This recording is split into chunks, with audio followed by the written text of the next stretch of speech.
नोटबंदी का तोड़ा तुमने बहुत गलत मार दिया। तुमको आता नहीं है देश चलाना। तुम्हारी नोटबंदी की वजह से बहुत नुकसान हो गया। अच्छा, किसका? गोलगप्पे के ठेले लगाने वाले का, मोची का, नौकरी पे जाने वाले का, छोटा मोटा व्यापार करने वाले का, ईमानदारी से व्यापार करने वाले का। किसका नुकसान हुआ? हमें तो नहीं लगा सॉरी, हमें तो कोई नहीं मिला जिसका नुकसान हुआ। ना सरकारी कर्मचारी का नुकसान हुआ, ना इसका हुआ, ना उसका हुआ, किसी का नहीं हुआ। ना डॉक्टर का, ना इंजीनियर का नुकसान। एक मिनट में नुकसान हुआ, सरकारी कर्मचारी का नुकसान हुआ, रिश्वतखोर वाले का, जिसके पास करोड़ों रुपए थे। नोटबंदी होते उसके नोट पानी हो गए, सारा कैश में था। दूसरा नुकसान हुआ, वो किसका हुआ? हाँ, उन तमाम सारे डॉक्टर्स का या इंजीनियर्स का जो लोग 2 नंबर में काम करते हैं। देखते तो 200, 250, 300, 500 पेशेंट हैं एक दिन में, दिखाते लेकिन 5। हाँ, बस इतना ही देखते। हॉस्पिटल है साहब 50 बेड का, बताते 5 बेड है बस। बिल बनाएंगे गरीब आदमी का ढाई करके, कितने का? 6 लाख, 8 लाख, 10 लाख। आपने बोला बिल दे दो, तो मालूम है क्या बोलेंगे? बिल लोगे ना तो 18% का टैक्स लग जाएगा। नहीं है टैक्स, पर वो आपको बताएगा टैक्स लग जाएगा, डरा देंगे आप बिल मत लो। तो ऐसे जो लोग थे, ऐसी दुकानदार, बड़े दुकानदार, आप सामान खरीदो, बिल लोगे तो सब टैक्स लग जाएगा। अब आप बिल मत लो। तो 2 नंबर का जिनके पास पैसा था, दर्द सिर्फ उनको हुआ, किसी को दर्द नहीं हुआ। सबसे बड़ी विडंबना ये है, इस देश के अंदर 2 नंबर का पैसा सिर्फ 2% लोगों के पास है। 98% लोगों के पास 2 नंबर का पैसा नहीं है। क्लियर? स्पष्ट है? तो 98% लोगों को तो इससे कोई नुकसान नहीं हुआ। 2% को जिनको नुकसान हुआ उनको होना भी चाहिए था, बहुत आवश्यक था। खैर, नोटबंदी को लेकर उन्होंने बड़ा बवाल मचाया, तमाम सारी बातें करी और रैलियां निकली, देश भर में बंद हुए, तमाम हुआ, सब कुछ हुआ। फाइनली कहते हैं हम सुप्रीम कोर्ट जाएंगे, सुप्रीम तोल ताएंगे, सुप्रीम तोल तले दे, सुप्रीम तोल में संवैधानिक बेंच पे तले दे। अरे बाप ले बाप, 5 जजेस की बेंच, संवैधानिक बेंच ने इसको सुना। पहली बात, ये सुनना ही अपने आप में गलत था। आप सुन नहीं सकते थे, एम्पावर्ड नहीं थे, क्योंकि फाइनेंस बिल है, अधिकार नहीं है आपको फाइनेंस बिल सुनने का। संविधान उठाकर देखिए। मैं हैरान हूँ साहब, इस देश के अंदर हो क्या रहा है। और सबसे बड़ी प्रॉब्लम मालूम क्या होती है? जिसको पता होता है ना, उसको ज़्यादा टेंशन होती है। फर्ज कीजिए कि आपको कोई ऐसी बीमारी है जो आपको मालूम है कि आप 1 महीने बाद इस दुनिया में नहीं रहोगे, तो 1 महीना भी आप नहीं जी पाओगे। आपसे ज़्यादा सुखी वो रहेगा जिसको पता नहीं है कि बस मेरी एक महीने की उम्र है। कहेगा अरे मस्त बढ़िया चकाचक, वो अपने 1 महीने भी बढ़िया तरह से गुजारेगा, और आप 1 महीना भी डर डर के गुजारोगे, टेंशन में गुजारोगे, डर के क्या। तो जिसको ज्ञान होता है ना सर, उसके साथ यही प्रॉब्लम होती है, उसको और टेंशन होती है। मैं देखकर हैरान हूँ, फाइनेंस बिल जैसी चीज़ों पर सुप्रीम कोर्ट सुनवाई कर रहा है। और किस पर सुनवाई कर रहा है? नोटबंदी पर। आपकी जानकारी के लिए बता दूँ, संविधान ने बिल्कुल क्लियर कट, एकदम क्लियर कट लिखा हुआ है कॉन्स्टिट्यूशन, और वो ये लिखा हुआ है कि भारत की सरकार जब चाहे, जितने चाहे, जैसे चाहे उतने नोट को बंद कर सकती है। जिन नोट को चाहे तो सारे नोटों को बंद कर सकती है, नल एंड वाइड, एक हस्ताक्षर से कर सकती है। किसी अलग कानून को लाने की आवश्यकता नहीं। वर्तमान में जो भी सरकार बैठी होगी, उस समय तात्कालीन जो भी सरकार होगी, वो ऐसा कर सकती है। इस संविधान में एकदम स्पष्ट रेखा लिखी हुई है। संविधान में यह भी लिखा हुआ है कि फाइनेंस बिल को डिस्कस नहीं किया जा सकता, फाइनेंस बिल के ऊपर केसेस नहीं हो सकते, क्योंकि डे टू डे सरकार की जो वर्किंग है ना, वो हिंडर हो जाएगी। रोज जाके लोग स्टे लगा देंगे, इसलिए ऐसा किया गया था। इसका रीज़न ये था, रीज़न कुछ और नहीं था। और आज वही हो रहा है, डे टू डे वर्किंग को रोका जा रहा है, डे टू डे वर्किंग को हिंडर किया जा रहा है। खैर चलिए साहब, मामला पहुंचा, नहीं सुनना चाहिए लेकिन सुनेंगे हम तो, हमारी मर्जी, हम तो छुट्टी भी अपने मन से ही निकालते हैं। तो तुम कौन होते बताने वाले? भाड़ में जाए, पड़े होंगे लोगों के कोर्ट केसेस पेंडिंग, उससे हमें क्या मतलब। तो जब ऐसा रवैया रहता तो सर सुनवाई होती है। सुनवाई हुई, और सुनवाई भी हुई, केस भी चला, सरकार से जवाब भी मांगा गया, सरकार ने जवाब भी दिया, और फाइनली पूरी बहस के बाद जो नतीजा है वो ये रहा आपके सामने। नोटबंदी पर केंद्र सरकार का फैसला सही, सुप्रीम कोर्ट ने लगाई मोहर। तो चलिए साहब, आखिरकार मोहर लग गई, सरकार को राहत की सांस मिली होगी। लेकिन साहब, 1000 और 500 के जो नोट बंद हुए थे उन पर मोहर लगा दी, ऐसा कैसे हो गया? एक बड़ी पार्टी का अधपगला बच्चा कह रहा था ये तो गलत है, हैं? जीएसटी को गब्बर सिंह टैक्स बता रहा था, उसने शोले देख ली एकदम, तब से उससे गब्बर सिंह नहीं उतर रहा उसके दिमाग से। और डिमोनेटाइजेशन के ऊपर भी कोई फिल्म देख ली होगी, तब से उसको लगता है डिमोनेटाइजेशन तो बोले चोरी हो गया पैसा। कमाल है। आइए जरा और देखें। सरकार के नोटबंदी के फैसले को सुप्रीम कोर्ट की क्लीन चिट, चुनौती देने वाली सभी याचिकाएं खारिज। क्या मिली? Clean chit. तो सुप्रीम कोर्ट से क्लीन चिट मिल गई, कोई विवाद कहीं से कहीं तक नहीं। किसी को, सर देखो चेहरे मुस्कुराते हुए दिख रहे हैं आपको, किसी को प्रॉब्लम नहीं थी, एक्सेप्ट एक सज्जन थे, पता नहीं कौन से सन में उन्होंने 4-5 हज़ार रुपये निकाले थे बैंक से, आज तक चल रहे हैं। कोकी नीति सस्ती ली ओरिजिनली क्या, मेरे को पता नहीं है। आनंद, परम आनंद। 2 लाइन और खींचो, लाइन ही खींचते ना, पता चला कुछ दूसरी ड्रग के इधर उधर हो जाए। नवीन जाइए, स्वागत है। तो भाई बड़े कमाल की बात है। हो, अब समझ में आया रट्टा कहाँ है। लाइन खींचने के बाद वो स्नॉट, स्नॉट बोलते हैं उसको, नाक में जो खींचते हैं, स्नॉट लगाओगे कैसे? उसको खींचने के लिए क्या लगता है? नोट का कागज लगता है। नोट तुमने बंद कर दिए, गाली तो देगा अगला आदमी, ये तो गलत है भाई साहब। खींचेंगे कैसे? नोट गायब कर दी तुमने। 10 रुपये का नोट छोटा है ना, नाक में अंदर घुस जाता हो, बड़ा वाला नोट चाहिए था। और फिर हमारी रईसी, हमारा स्टैंडर्ड 10 रुपये के नोट से खींचेंगे क्या? क्या गलत है भाई मोदी जी, ये बहुत गलत हो रहा है। हटाओ मोदी, हटाओ भाई, आदमी ठीक नहीं। चाय वाला कहाँ से ले आया यार, बड़े नोट बंद कर देता, 2-5 के नोट चलते रहते, अपना फायदा देखता। 5 रुपये की चाय है ना, हाँ 10 की दो, 10 की दो, 10 की दो, 10 की दो, 10 का नोट बंद नहीं किया भाई साहब। मोदी की सेटिंग है चाय वालों से, और मोदी तो खुली चाय वाला है, मैं तो भूल ही गया था। यूपीआई से नहीं ले सकते ना सर, दिक्कत तो यही है।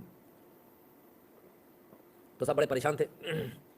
कमाल है साहब, नोटबंदी से परेशान थे। नोटबंदी पर क्लीन चिट मिल गई सर सरकार को आज, एकदम क्लीन चिट। सुप्रीम कोर्ट ने नोटबंदी वाले केंद्र के फैसले को ठहराया सही, कहा उद्देश्य पूरा हुआ या नहीं यह मायने नहीं रखता, एक जज की राय अलग। ठीक है, कहते जो फैसला जो केंद्र सरकार का था नोटबंदी वाला वो बिल्कुल सही था। उद्देश्य पूरा हुआ या नहीं हुआ इसको चैलेंज किया ही नहीं जा सकता कोर्ट में, कोर्ट इसको सुन ही नहीं सकता। उद्देश्य हुआ नहीं, ऐसे तो कोई काम ही नहीं कर पाएगा कि साहब ये काम किया सरकार ने, उद्देश्य पूरा नहीं हुआ, ये पुल बनाया था साहब सरकार ने, इससे बड़ी प्रगति हो जाएगी, फलाना हो जाएगा, पूरा नहीं हुआ तो क्या करें, पुल तोड़ दें। कमाल है भाई। तो कुल मिलाकर उद्देश्य पूरा नहीं हुआ या नहीं हुआ इससे कोई मतलब नहीं। अब हम ये बताएंगे आपको सर उद्देश्य भी पूरा हुआ है ना। मैं संभवतः या तो मैं मूर्ख हूँ या संभवतः मुझे चीज़ें समझ में नहीं आती हैं, कहीं ना कहीं कुछ ना कुछ प्रॉब्लम है, क्योंकि हमको लगता है उद्देश्य पूरा वो कैसे हुआ वो भी आज हम बताएंगे आपको, ठीक है ना। खैर, तो एक जज का जो उसमें रवैया जो है, एक जज की राय जो है वो अलग थी, कोई बात नहीं, उस पर भी बात करेंगे। तो फैसले नियत और नीति, सुप्रीम कोर्ट ने तीनों पर मोहर लगा दी, ये तीनों सही थे। फैसले की नियत और नीति सही, नोटबंदी पर एससी के फैसले पर बोले रविशंकर। तो फैसला, नियत और नीति तीनों ही सही थे, जो फैसला लिया गया वो भी सही था, नियत भी सही थी, उसकी नीति यानी प्रोसेस भी सही था। प्रोसेस को लेकर आवाज़ उठाई गई थी कि प्रोसेस गलत है साहब, इन्होंने ऑर्डिनेंस लाना था, इन्होंने फलान करना था, ढकान करना, नहीं सर नहीं लाना था। कोर्ट के ऊपर है, सॉरी सरकार के ऊपर है, वो जब चाहे। देखिए आप एक बात को समझिए, पहली बात आप इस बात को समझिए, भारत की जो करेंसी है ये कॉन्स्टिट्यूशनल करेंसी नहीं है, ये रिजर्व बैंक ऑफ इंडिया की करेंसी है। भारत का गवर्नर जो है, रिजर्व बैंक का जो गवर्नर है, वो आपको गारंटी देता है कि इस नोट की रकम आपको अदा होगी। संविधान कहीं आपको इस बात की गारंटी नहीं देता कि ये 100 रुपये का नोट आपके पास में जो जा रहा है इसकी गारंटी है, संविधान की गारंटी है कि जब तक इस देश में देश है, कानून है, तब तक आपको इसकी मिलेगी नहीं। आरबीआई के गवर्नर के साइन है सर, प्रेसिडेंट के क्यों नहीं है? वो तो संवैधानिक पद पर बैठा हुआ है। आरबीआई के गवर्नर के क्यों है? क्योंकि फाइनेंस को अलग रखा गया, हमेशा से बिल्कुल अलग रखा गया, ठीक है ना। इसलिए, और इसीलिए सरकार के पास ये असीमित पावर है। देखिए फिर से एक शब्द को मैं रिपीट कर दूँ, बहुत सारे लोग को इस पर शायद आपत्ति होगी, आपत्ति नहीं होनी चाहिए आपको। असीमित पावर है किसी भी नोट को बंद करने की और किसी भी नए नोट को चलाने की, करेंसी से रिलेटेड असीमित पावर है। कब छापना है, नहीं छापना है, कम करने नोट, ज़्यादा करने नोट, एटीएम से निकले नहीं निकले, ऐसा ट्रांजैक्शन वैसा ट्रांजैक्शन, असीमित पावर है।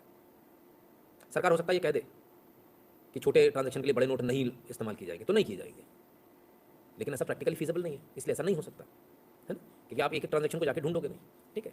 अल्टीमेटली कुल मिलाकर ये हुआ कि आज आप और हम सब लोग जो खुले से चिल्लर से परेशान थे, सब लोग यूपीआई पे आ गए ना। भैया क्यूआर कोड दो, हर ठेले वाला सब्जी वाला क्यूआर कोड नहीं, अरे छोड़ यार, सामान छोड़ देते अब तो, है ना। जो मुहिम मैंने आज से बहुत पहले शुरू करी थी वो आज हर आदमी को करते देखता हूँ तो बड़ा अच्छा लगता है। पहले शुरुआत में मैंने ये किया था तो लोगों को बड़ा अजीब लगता था, घर वालों को आपके फ्रस्ट्रेशन होने लगता है आपके साथ जाने में, बोले यार तुम 4 दुकान घुमाओगे, हम नहीं जा रहे तुम्हारे साथ। पद्मा जी आइए, नमस्ते, बहुत बहुत धन्यवाद आपका, ठीक है ना। तो ये स्थिति है। खैर कुल मिलाकर बड़ी विचित्र स्थिति है कि लोगों को ये लग रहा था कि नोटबंदी गलत हुई है। चलो साहब, उनको तो और भी बहुत कुछ लग रहा था, उनको जो लग रहा था वो एक एक करके हम आपको सुना दें पहले, फिर अपन आगे चलते हैं, राइट।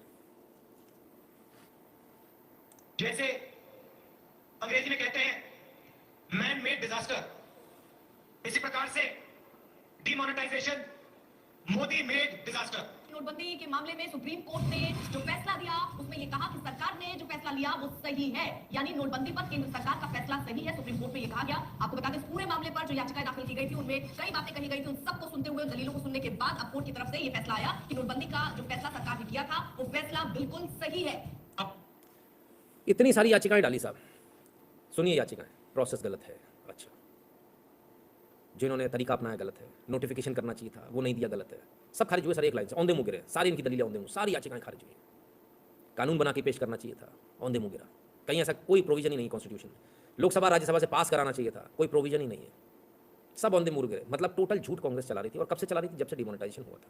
सवाल इस बात का कि डिमोनेटाइजेशन हुआ, कांग्रेस को इतना दर्द क्यों हुआ? एक आम आदमी को तो इससे कोई नुकसान नहीं हुआ, फिर आखिर इतना दर्द किस बात का, किसको नुकसान हो गया? आप जानकर हैरान रह जाएंगे अभी आगे जब हम बात करेंगे। आपको बड़ी हैरानी होगी देखकर कि ऐसा भी होता है और इस देश के अंदर ऐसा हुआ। चलिए पहले इनके और अनर्गल आरोप जो इनके थे ना, और जरा देखें। सिर्फ डिमोनेटाइजेशन नहीं, हर जगह इन्होंने झूठ बोला। अब राफेल पे आ जाइए। लोगों को राफेल पे बोलना अच्छा नहीं लगता क्या? हाँ, उसके बारे में आप लोग क्यों नहीं बोलते? मैंने गुजरात के चुनाव में बोला घपला हुआ है, और मोदी कैसे घपला हुआ है? मोदी जी ने पर्सनली ये डील कराई है। सुप्रीम कोर्ट में बड़ा फैसला इस वक्त पड़ा जा रहा है राफेल डील पर, जिसमें विमान की प्रक्रिया में, राफेल सौदे की प्रक्रिया में कोई कमी नहीं है। सुप्रीम कोर्ट ने साफ किया इस बात को, और इस फैसले के साथ ही मोदी सरकार को एक बड़ी राहत मिलती हुई, जहां ये भी कहा गया है कि 36 विमान खरीदने के फैसले पर सवाल उठाना गलत है। कांग्रेस के राहुल गांधी राफेल पे भी मुंह की खाई सुप्रीम कोर्ट से, वहां भी गए थे सुप्रीम कोर्ट, वहां से भी मुंह की खाई। अब सेंट्रल विस्टा पे आ जाइए। has attacked the government over Central Vista project this morning, terming it criminal wastage. Supreme court ने मंगलवार को सेंट्रल विस्टा प्रोजेक्ट पर अपना फैसला सुनाते हुए इसे मंजूरी दे दी है। सर्वोच्च न्यायालय की ओर से इस फैसले के बाद केंद्र सरकार को राहत मिली है। हर चीज़ में साहब, हर चीज़ में जीएसटी पे कहते हैं वहाँ मुँह की खाई, हर जगह। बड़े कमाल की बात है कि एक पार्टी झूठ पर सवार होकर इस देश को चलाना चाहती है। Total fraud. सवाल इस बात का है कि आखिर राहुल गांधी जी, कांग्रेस के तमाम सारे नेता, आप लोगों को इतना दर्द क्यों हुआ जब इस देश की जनता को दर्द नहीं हुआ? तो आखिर आपके पास ऐसा क्या नोट बचे रह गए? नोट ज़्यादा थे आपके, एडजस्ट करने में दिक्कत आई क्या? दिक्कत हुई कहाँ? हमें ये समझ में नहीं आई। खैर, बड़ी विचित्र नी बात है कि पूरा देश लाइन में लगकर और पूरा देश खुश है, एवरीबडी वॉज हैप्पी कि जो चोर है इनकी लंका लग गई। लेकिन साहब बड़े कमाल की बात है, एक पार्टी विशेष को बड़ा दर्द हो रहा है और तब से लेकर आज तक ये दर्द खत्म नहीं हुआ। उठाऊं फिर से, दर्द की दवा है, दर्द की दवा है, ऐसा नहीं है। क्या करेंगे? उस दर्द की कोई दवा नहीं जो आप लोगों को होता है, बस समस्या यहाँ है, बाकी सारे दर्द की दवा है। ठीक है, तो भाई जिनका पैसा डूब गया उनको दर्द होना स्वाभाविक है, जिन लोगों ने जनता का पैसा खाया था उनको दर्द होना स्वाभाविक है। ठीक है, क्लियर है? ज़्यादा अच्छे से बोलता हूँ तभी भी दिक्कत होती है कभी कभी, क्योंकि लोग लाइक करना भूल जाते हैं और लिखना भी भूल जाते हैं। बाकी लोग की लाइक कर लो, अभी कुछ लोग लिखते रहते थे, वैसे लाइक कर लो भाई जो लोग अभी बाद में जुड़े हैं, निवेदन है आपसे। तो कुल मिलाकर ये स्थिति सर, जिस नोटबंदी को लेकर पूरा देश खुश था, जिस नोटबंदी के फैसले से पूरा देश खुश था, लोग खुशी खुशी लाइनों में लगे, लोग खुशी खुशी लोगों ने ये सोचा कि चलो अब देश बदलेगा। उस नोटबंदी को लेकर बहुत सारे लोग परेशान रहे। खैर, परेशान होने का उनका रीज़न भी है, क्योंकि उन्होंने जो सोचा था वो हो नहीं पाया। बहुत सारी उनकी स्कीम्स धरी रह गई। कई लोग तो चुनाव हार गए, वो सोचे थे हम चुनाव जीत जाएंगे, इतना पैसा है हमारे पास, बाट चुनाव में सबसे ज़्यादा पैसा बढ़ता है, तो हम चुनाव जीत जाएंगे, पर वो चुनाव हार गए साहब। नोटबंदी की वजह से चुनाव हार गए वो लोग। उत्तर प्रदेश में बड़ी भारी पार्टी है जिसके पास बड़ा लंबा चौड़ा कैश था, वो गए। एक और पार्टी वो तो आज तक उभर ही नहीं पाई क्योंकि उसके पास तो कैश ही कैश था। ऐसे बहुत सारे लोग हैं। यश शर्मा जी धन्यवाद। तो ये स्थिति है इन लोगों की। अब क्या? तो नोटबंदी तो हो गई, नोटबंदी सफल हुई कि नहीं इस पर भी हम बात करेंगे, पर पहले एक जो जज साहिबा हैं उनका फैसला कुछ अलग था, उनके विचार कुछ अलग थे। 4:1 के फैसले से मेजॉरिटी के साथ ये फैसला पास हुआ और थंपिंग मेजॉरिटी के साथ पास हुआ। 3:2 होता तो भी एक बार को बात थी, 4:1 से पास हुआ। तो क्या दूसरी जो जज साहिबा हैं उनका क्या कहना था? ठीक है, आइए देखिए। और जरा अब आप सिर्फ पार्टी नहीं, आप जरा देखिए, आइए हेडिंग देखिए जरा, नोटबंदी लिखिए गूगल पर और हेडिंग देखिए कैसी आ रही न्यूज़ की। नोटबंदी गैर कानूनी थी, 4 जगहों से अलग रही जस्टिस नागरत्ना की राय, जाने क्या क्या कहा। अरे गजब, हेडिंग देखिए साहब। हाँ, नोटबंदी पर आ गया फैसला, एक असमझ जज ने क्या कहा। अच्छा जी, गैर कानूनी थी नोटबंदी, पीठ की एक जज बोली, वर्डिक्ट में बोली गैर कानूनी थी नोटबंदी। अच्छा जी, सुप्रीम कोर्ट नोटबंदी के फैसले पर वित्त मंत्री निर्मला सीतारमण ने क्या कहा। मतलब आप देखिए साहब, फैसला फेवर में आया, लेकिन इसके बावजूद आपका मीडिया आपको किस तरह से दिखाता है। मीडिया आपको ये बता रहा है कि गैर कानूनी थी नोटबंदी, एक जज ने कहा। अच्छा, दलाल है तुम्हारा चैनल। एक भिखारी बाहर बोल रहा था, सड़क पे चलता हुआ आदमी। किस प्रकार, कैसी बेहूदगी है साहब?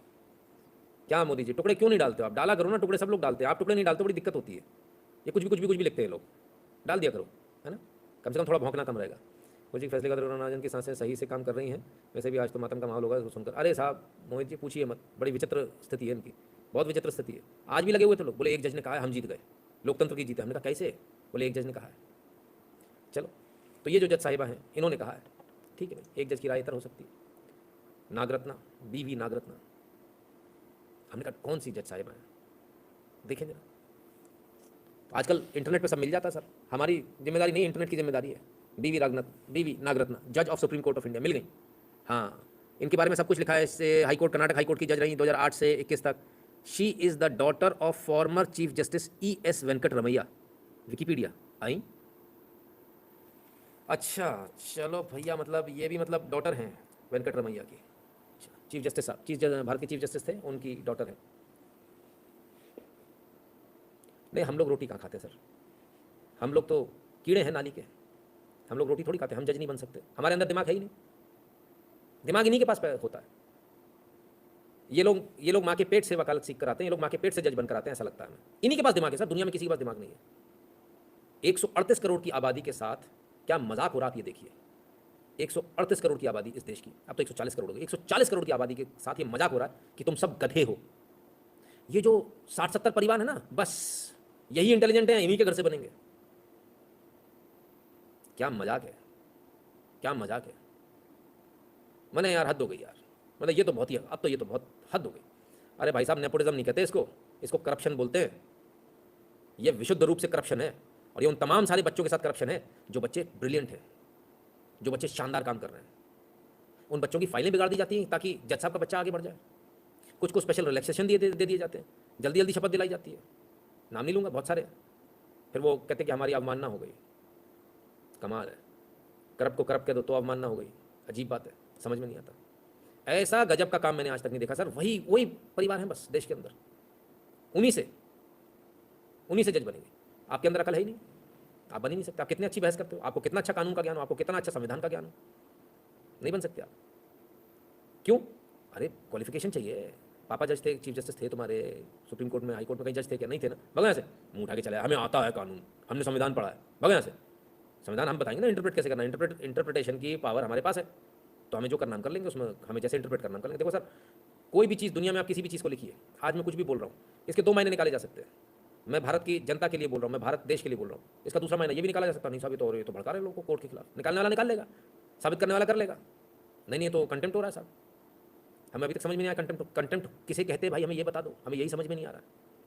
अपनी बात को कहने का अधिकार अगर कंटेम्प्ट है तो बच्चे के पैदा होते ही एक नया कानून बना दिया जाए, जितने बच्चे पैदा उनकी पहले जीभ निकाल के बाहर जीभ काट दी जाए, बोल ना पाए वो, गूंगे रहे। ऐसे ही चाहते हैं ना आप लोग, सब गूंगे रहे, तो जीभ काट दो सर हमारी, है ना। पर जीभ काटेंगे तो आफत हो जाएगी, तो जेल भेज दो, ये सबसे अच्छा तरीका है। हाँ, जो बोले उसको जेल भेज दो, बस मुंह बंद हो जाएगा सबका। बढ़िया, चलिए साहब, कोई नहीं। तो चीफ जस्टिस साहब की सुपुत्री हैं, अब क्या कहें। फिर तो इनको संविधान सबसे ज़्यादा मालूम होगा, इसीलिए इनकी राय तर है बाकियों से, क्योंकि इनको संविधान सबसे ज़्यादा मालूम है। आपको हमको नहीं मालूम है। हमारी हैसियत क्या है, हम लोग हैं कौन? हमको तो इनके बराबर इंग्लिश भी अच्छी नहीं आती। अच्छा, वर्ड भी नए नए रोज ढूंढ के लाते हैं, अजीब से वर्ड ढूंढ के लाते हैं, रोज कुछ नया वर्ड आ जाता है, और उसके आधार, उस वर्ड के आधार पर ये बताना चाहते हैं ये ज्ञानी है। जैसे वो टी शर्ट पहने ना, तो उसको प्रधानमंत्री बना दो, हमने कहा नागा बाबा को बना दो। एक सज्जन तो बड़े गजब बोले, अभी कल परसों मिला मैं किन्हीं से, उन्होंने बड़ा गजब बोला, बोले बहुत लर्नेड है किसी के बारे में, कोई जज साहब थे उनके बारे में। हमने कहा कैसे? बोले यार बहुत ज्ञान है। हमने उनके 2-3 कोट जो उनके थे हमने कोट कर दिया, उन्होंने ऐसा कहा है और संवैधानिक रूप से ऐसा गलत है। पहले तो बोले उन्होंने कहा ही नहीं होगा, ऐसा कह ही नहीं सकते। फिर हमने वीडियो दिखा दिया, जिनसे बात होती थी वो भी सुप्रीम कोर्ट के लॉयर थे। बोले अच्छा, बोले नहीं तो उसमें ऐसा है वैसा है। हमने संविधान का पन्ना खोलकर दिखा दिया, हमने कहा आर्टिकल इसमें तो ये लिखा हुआ है। फिर उसकी इंटरप्रिटेशन उल्टी करनी शुरू हो गई, अरे साहब ऐसा मत करो इतना अंधेर मत करो। तो ये जो चीज़ है ना सर, इनसे अब क्या कहें। तो चलिए, बहरहाल जिनके बारे में इतना महिमा मंडन आज किया जा रहा था, वो दीदी मिल गई, सॉरी बुरा मान जाएंगे दीदी में, माई लॉर्ड मिल गई। तो माई लॉर्ड जो है, दीदी हमारे सम्मान से कहा जाता है। 2 साल की छोटी बच्ची को भी दीदी कहा जाता है, और 60, 70, 80 साल की महिला को भी दीदी ही कहा जाता है। सम्मान का सूचक है ना। कोई ये ना सोचे दीदी का मतलब स्लैंग है, दीदी कभी स्लैंग नहीं होता, ठीक है ना। ये बड़ा पवित्र रिश्ता होता है, सम्मान का रिश्ता होता है। जिनको हम बड़ा मानते हैं उनके लिए बोलते हैं ना, ताऊ बड़े। बहुत सारे लोग ताऊ में बुरा मान जाते हैं, अरे भाई पिताजी से बड़ा बता रहा हूँ आपको, ठीक है। खैर, तो माई लॉर्ड मिल गई, माई लॉर्ड की थोड़ी सी हिस्ट्री भी मिल गई, क्या बताएं, विचित्र सिचुएशन है सर। खैर, अब आते हैं सर मुद्दे की बात पर कि आखिर इतना बवाल क्यों है। चलिए, एक मैं नहीं कह रहा हूँ कुछ भी, मेरी बातों में मत जाना। मैं तो दूसरे की, मैंने क्या कहा, मैं न्यूज़ पढ़ाता हूँ, है ना। तो न्यूज़ पढ़ लीजिए और न्यूज़ सुन लीजिए और देख लीजिए। मैं न्यूज़ दिखाता भी हूँ और सुनाता भी हूँ, तो न्यूज़ सुन और देख लीजिए। हाँ, क्या है भैया, कुछ लिखा भी है, चलो पहले ज़रा सुने। Then you'll complain. Either he'll straighten out or you change your milkman. But if you have near perfect counterfeit currency getting fed into your currency system, there's no way you can catch it. So this book talks about what happened. These are all fact-based. It's a fiction, but it's based on facts. In 2011, a ship came from Dubai carrying containers full of counterfeit currencies. हाँ, क्या फिर से सुने। A ship came from facts. In 2011, a ship came from Dubai carrying containers full of counterfeit currencies. 2011 में Dubai से एक ship आई जिसमें container में, पूरे कंटेनर भर के नकली नोट थे।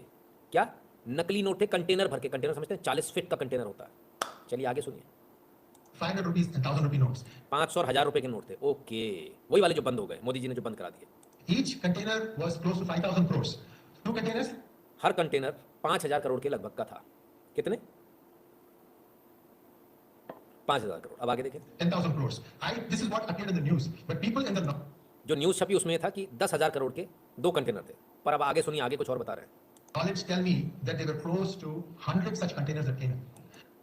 जो लोग वहाँ पर थे, जो इनके विश्वास पात्र थे, उन्होंने इनको बताया कि ऐसे 100 कंटेनर आ चुके हैं, पूर्व में आ चुके हैं। And this container, the money that came out was given to a network of people who were all trusted with. Your responsibility is to take this thing, break it up into this many crores per person, identify the person who you're going to give it to, who coincidentally happens to be a member of the same minority community. तो कहते हैं साहब ये container आए और जो है obviously सरकार में जो बैठे लोग हैं, सत्ता में जो बैठे लोग हैं, उन्होंने जो है इनको खपाने की जुगाड़ करी और इसका जिम्मा दिया गया किसी ऐसे व्यक्ति को जो माइनॉरिटी कम्युनिटी से था। ठीक है, आगे सुनिए।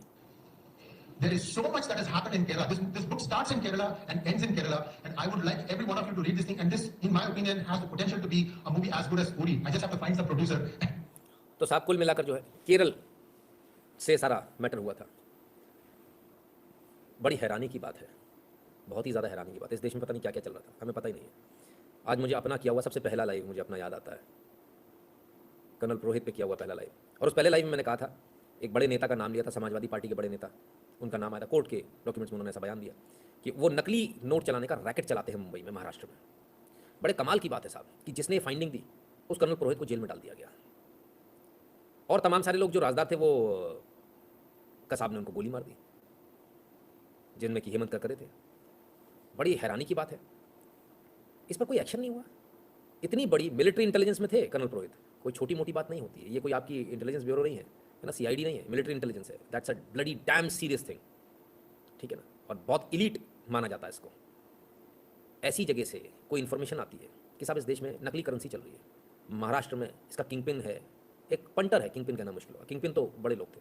तो जब पंटर को किंगपिन समझ बैठे पुरोहित, जो उस किंगपिन का नाम जो है उसको किंगपिन का नाम देकर आगे बढ़ा दिया, तो जो असल किंगपिन थे उनको समझ में आ गया, जो असल जो खलीफा थे, तो खलीफा को समझ में आ गया कि अब ये आँच हम तक आ सकती है। तो एक काम करो, इसको अंदर डालो, उसको आतंकवादी बताओ और उसको अंदर डाल दो।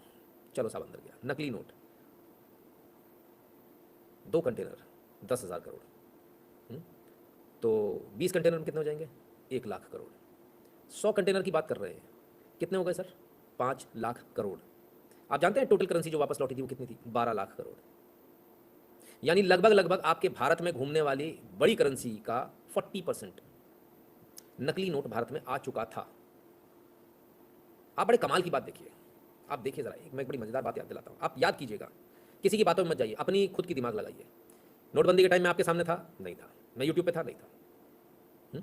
नोटबंदी के टाइम पर क्या हो रहा था? आप सब ने न्यूज़ देखी होगी, बहुत सारी न्यूज़ आई थी। फला जगह इतने सारे नोट पड़े मिले, बंडल के बंडल मिले, फला जगह नोट जला दिए, फला ये हो गया, फला हो गया। इतने सारे नोट जलाए गए, फेंके गए, उसके बाद भी पकड़े गए लोगों के पास, कमरा भर के नोट पकड़े गए साहब, टाइम निकल जाने के बाद भी। लेकिन बड़े कमाल की बात है सर, आरबीआई के आंकड़े तो कुछ और ही कहते हैं। आरबीआई के आंकड़े तो कहते हैं हमारे पास तो पूरा पैसा आ गया। वो नोट कौन से थे जो फेंके जा रहे थे? वो नोट कौन से थे जो जलाए गए थे? वो नोट कौन से थे जो कमरा भर के बाद में पकड़े गए थे? उनके तो सीरीज भी एक ही थी, नंबर भी एक ही थे, डबल नंबर छपे हुए थे साहब। तेल की वो को भी तो मार दिया गया एक तरह से, मरा थोड़ी, मार दिया गया। नकली स्टैंप घोटाला जो था, हाँ, देवास की प्रेस से उसने वो डाइज निकलवाई थी। देवास की प्रेस में और भी कुछ काम होते हैं शायद स्टैंप के अलावा।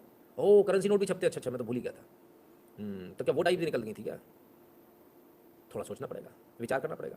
एक ही नंबर के 2 नोट आपको आज भी आपको इंटरनेट पर सर्च करेंगे तो बहुत 20 मिल जाएंगे। इतने सारे लोगों ने ये ऐसी पोस्ट फेसबुक वगैरह पर डाली थी, इसकी कोई लिमिट नहीं है। शुरुआती तौर पर मुझे लगा था कि ये गलत पोस्ट है। बाद में जब मेरी आंखों के सामने 2 नोट एक ही नंबर के थे तो मैं आई वॉज कन्फ्यूज। और आप उसको कैसे भी देख लो सर, दोनों ही नोट असली थे। तब कैसे आप उसको मानोगे?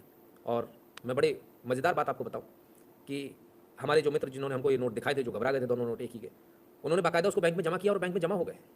किसी भी नोट, दोनों में से एक भी नोट को नकली नहीं पाया गया। तो इसका मतलब कहीं ना कहीं तो गड़बड़ थी। क्या डबल सीरीज़ के नोट चल रहे थे? क्या हो रहा था? कुछ तो गड़बड़ थी ना। इतने सारे लोग ले लेके घूम रहे हैं, कहीं फेसबुक पे डाल रहे हैं, कहीं किधर डाल रहे हैं, कहीं किधर डाल रहे हैं, फिर क्या हुआ? तो इतने सारे पैसे, 5 लाख करोड़, मतलब पूरी भारत की अर्थव्यवस्था को ख़त्म करने का इरादा था। उस अर्थव्यवस्था को अब देखिए ख़त्म कैसे करेंगे?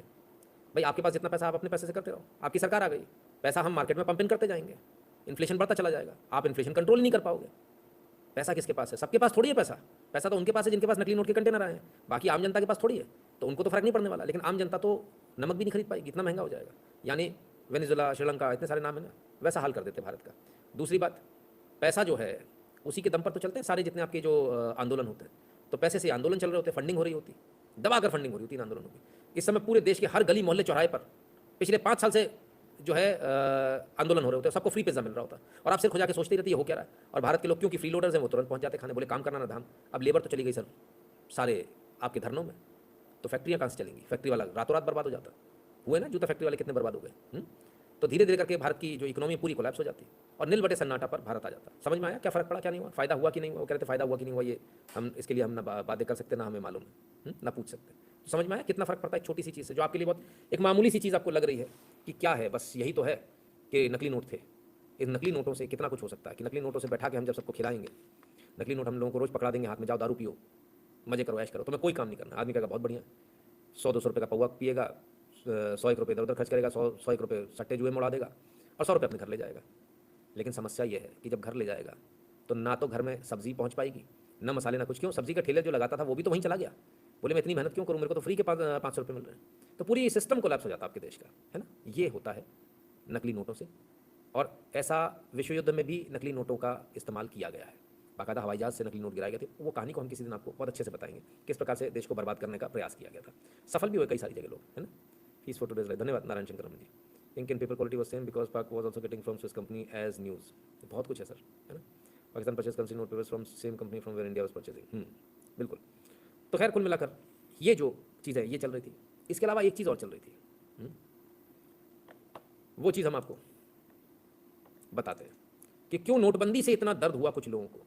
बड़ा भयंकर दर्द हुआ। पुराना वीडियो सर, काम आएगा। देखें, सारी चीज़ें एक दूसरे से लिंक होती है ना, पैसे से सब कुछ लिंक होता है। This right here is one of the most exciting facts in our world today. Over 14,000 Indians will leave their Hindu idolatry today and embrace Jesus. कितने कितने लिखा है क्या? हाँ। हर रोज 14,000 भारतीय हिंदू धर्म छोड़कर हमारे धर्म में शामिल हो रहे हैं, हर रोज। और वो क्या नाम है उनका, वीरेंद्र, क्या नाम था, वीरेंद्र शुक्ला नाम था, क्या नाम था, है? वीरेंद्र पंडित जी तो बता रहे थे कि घर में राशन फ्री आ रहा है, शक्कर फ्री आ रही है, आटा फ्री आ रहा है, सब फ्री आ रहा है। हर रोज 14,000 लोग पर डे। मेरा क्लेम नहीं है सर, उनका क्लेम है, मेरा नहीं है। मैं तो सिर्फ इन लोगों की बातें सुनता हूँ, और वो आदमी सच बोल रहा है। ये भी शायद पास्टर है। Day and embrace Jesus.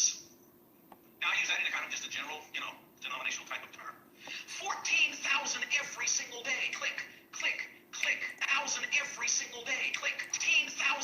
14,000 every single day. Click, click, click. That was really so easy. Click, click, click. पैसा तो सर था ही बहुत ना, 100 कंटेनर। दर्द होना स्वाभाविक है। पूरा एजेंडा रह गया सर। कौन कौन है यहाँ पे?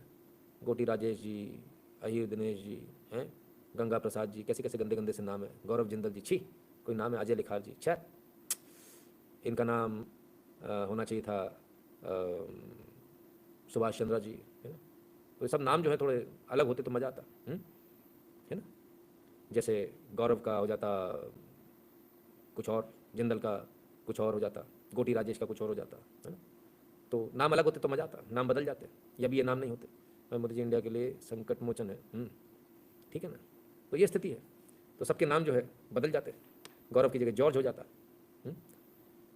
तो ये स्थिति है। अब क्या, सब धरा रह गया सिर्फ एक फैसले की वजह से। ये एक ऐसा घटिया आदमी आ गया बीच में, इसने पूरा प्लान फेल कर दिया। 100 साल का प्रोग्राम फेल हो गया। इतना सोच के रखा था, इस एक बंदे ने गड़बड़ कर दी। कमाल है साहब। नोटबंदी किसी को समझ में आया सही हुआ कि गलत हुआ? मैंने कहा था ना मैं आपको बताऊंगा ये नोटबंदी कैसे सही हुआ। अगर नोटबंदी नहीं होता, आप इसको लिख लीजिए, आपके घर के बाहर धरने हो रहे होते इस समय आपकी सड़क पर, और जो आपके यहाँ बाई आती ना काम करने वाली, बाई के बिना मेरा काम ही नहीं होता, हाँ वो भी नहीं आ रही होती, क्योंकि वो भी वहाँ धरने में बैठी होती। पिज्ज़ा भी मिल रहा है, सब कुछ मिल रहा है, मस्त चकाचक, खाने को मिल रहा है, बच्चों के लिए भी घर पे ले जाओ फ्री, और 500 रुपये ऊपर से पर डे। मैडम तुम क्या दोगी? 500 रुपये तुम महीने भर के देती हो, वहाँ पर डे मिल रहा है। दिमाग खराब है, आप क्या काम करेंगे? हैं? पता चला थोड़े दिनों बाद मैडम भी वहीं साथ में जा रही हैं, क्योंकि मैडम तो घर का काम कर रही है, नौकरी भी छूट गई मैडम की, जो अपना खुद का काम करनी थी वो भी छूट गया। मैडम ने सोचा मैं भी क्या करूँ इतनी मेहनत करके, मैं भी वहीं चलती हूँ। बाई के बगल में मैडम बैठी हुई है, अरे भाई जी आप भी आ गई, ले हो गया कल्याण। तो सबके सब वहीं बैठे होते हैं, है ना। और इस पैसे की वैल्यू हो गई होती जीरो। ठीक वैसे ही जैसे अफगानिस्तान में मनी एक्सचेंजेस मैंने आपको दिखाई एक बार, वो रेडी पटरी पर बैठे गड्डी लगा कर ऐसी जमीन से लेकर इतनी ऊंची ऊंची गड्डी, 1-2 डॉलर की होती है बस। ये हमारे देश का करने का प्रयास था कि 1-2 डॉलर में गड्डियों नोट जो हैं वो भारत के नोट ऐसे बिके। बच गया, बहुत बाल बाल बच गया। इसके बाद दूसरा था फ्रेजाइल 5 वाला केस। वो केस भी इसी से लिंक्ड केस है, जहाँ बैंक्स ने जो कर्जा बांटा था। सवाल ये उठता है, सवाल ये उठता है कि बैंकों ने जो कर्जा बांटा था और नकली नोट भी क्या साथ में ही थे क्या? क्या ये नकली नोट पे ये जो नोटबंदी होने की वजह से ही क्या ये लोग अपना कर्जा नहीं चुका पाए? क्या ये नोटबंदी नहीं होती तो ये लोग वही नोट जो 100 कंटेनर बताए जा रहे हैं, जो 5 लाख करोड़ रुपए बताए जा रहे हैं, क्या वही नोट जमा कर दी जाते बैंकों में? क्या उसके बदले में जो आज जो भाग गए हैं वो बड़े बड़े प्लॉट और बड़े बड़े घर इनको विदेशों में खरीद के देते कि तुम्हारे यहाँ खरीद दिया हमने? क्या ये जो भारत के अंदर इतने सारे एक्टर्स जो हैं जो कहते हैं हमने पैसा कमाया, बाहर से कमा लिया, विदेश से कमा लिया, और जिनके विदेशों में घर हैं, क्या वो लेजिटिमेट पैसा है या ये वाला पैसा है? इसको घुमाया हुआ इन्होंने और बतौर इसमें कमीशन के तौर पर इन्होंने इनको बाहर घर मिले, क्योंकि इनका इंडियन करेंसी में से विश्वास उठ गया तभी तो बाहर लिया इन्होंने घर। जिसका भारत में विश्वास होगा भारत में इन्वेस्टमेंट करेगा या बाहर करेगा? जरा बताना, बाहर कौन इन्वेस्टमेंट करेगा? जिसको भारतीय रुपये में भरोसा नहीं होगा ये कभी भी गायब हो जाएगा, ऐसा ना, वही करेगा बाहर इन्वेस्टमेंट। मेरा सरकार से निवेदन है, इतना सारा समझाने के बाद आप लोग, मेरा सरकार से एक निवेदन है कि जो डिजिटल रुपी ले आए ना उसको जल्दी से लॉन्च करें, उसके लाने के भी कुछ कारण है, और ये सारा ये सब बंद करें, ठीक है ना? क्लियर है? क्योंकि आप एक बात को समझिए कि जब तक आपका खुद का पैसा नहीं होगा मार्केट में डिजिटल फॉर्म में, तब तक ये काम रुकने वाला नहीं है। ये काम इसी प्रकार से चलता रहेगा और ये आज नहीं तो कल आपको परेशान करता रहेगा। बहुत सारे लोग हैं, कई सारे लोग की नहीं, सज्जन का RBI गवर्नर साहब का नाम ले रहे हैं। अब सर देखो, बोलना तो सबको चाहिए था लेकिन बोला कोई नहीं, सब चुप रहे। नोटबंदी का विरोध लेकिन सबने किया। मेरा सवाल सिर्फ इतना सा है कि नकली नोट पर कोई बोला क्यों नहीं? मैं सिर्फ एक छोटी सी वोटिंग कराना चाहता हूँ। अच्छी क्वालिटी के नकली नोट तो आप पकड़ ही नहीं सकते हो, जो घटिया क्वालिटी के नकली नोट होते थे वो पकड़े जाते, तो मैं एक छोटी सी वोटिंग करा लेता हूँ। हमारे यहाँ मौजूद ऐसे कितने लोग हैं, सच बोलिएगा ना, झूठ बोलने की कोई आवश्यकता नहीं, हमारे यहाँ मौजूद कितने लोग ऐसे हैं जिनके हाथ में नकली नोट आया और जिनको उस नकली नोट से नुकसान हुआ? मैं प्रत्यक्ष प्रमाण हूँ कि मुझे नुकसान हुआ था, लेकिन मेरा नुकसान बच गया। एक बार मेरे को नुकसान हो गया था, बैंक में चला गया था और उन्होंने बोला कि भाई या तो इस नोट को हम वो करेंगे, नहीं तो FIR कराएंगे, या हम रख लेंगे। हमने कहा आप ही रख लो, उन्होंने क्रॉस लगा के उसको नोट को रख लिया। बाकी एक नोट मैंने मार्केट में, मेरे मित्र थे, मैंने उनसे बोला, मैंने कहा यार एक नकली आ गया भैया चला दे, तो उन्होंने चला दिया, मुझे पूरी 1000 रुपये की वैल्यू मिली, कोई बेईमानी नहीं है ना। और भारत में लगभग सब लोग यही करते थे, है ना, रियलिटी। कहीं से आ गया तो आगे टरका दो भैया, कौन 1000 रुपये का नुकसान करेगा? 1000 का एक फटका मेरे को लग गया था, बल्कि मेरे ख्याल से शायद 2 बार लगा था, जहाँ तक मुझे ध्यान पड़ता है। मुझे देखिए इतनी लंबी लाइन है, 6000, अरे बाप रे बाप। किसी को 500 का हुआ, किसी को 1000 का हुआ, मुझे 1000 का हुआ था तो मुझे आखिर गया था, 1000 ज़्यादा बड़ा नोट था। फिर हमने बड़े नोट लेना ही बंद कर दिया, हमका चाहिए ही नहीं है, हेडेक ही नहीं चाहिए, ठीक है ना। तो ये स्थिति है।